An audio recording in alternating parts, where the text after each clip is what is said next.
and I know there's a kind of free speech thing going on, but why do they laud him? Can you explain it, Joshua Reynolds? I mean, I can't. Let's look at what's happening at the moment. America and Russia are just preparing to carve up Ukraine with a peace settlement that excludes Ukraine from the negotiating table. That's what's happening at the moment. Donald Trump is the president of the United States, but seems at the moment to be the spokesperson for Vladimir Putin.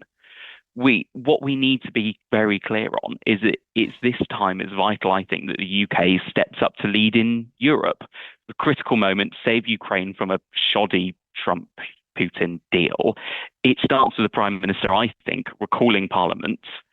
And I think that's the perfect time to allow MPs to debate and scrutinise what the government plans to do to support Ukraine. We need to be united on this. When our Prime Minister goes to Washington, he needs to be able to go to Washington with the whole of the British Parliament behind him in what we want to be able to do. And for that, we've got to recall Parliament. We've got to give Parliament that time to be able to discuss. What do you think of the presidency Nicky, so can I far? make a comment? In a second, you can in a wee second. Of course you can. Yes, Joshua Reynolds. I just want to kick this one off. Joshua, what do you think of the presidency so far? The presidency with Donald Trump at the moment, let's face it, it's not what we wanted. I don't think it's the place we can be. And some of the rhetoric that's been coming out of Washington recently, it's not been positive. We look at some of the things that Trump has said overnight, and it's really clear. It was not Ukraine that started this war. That is just not true.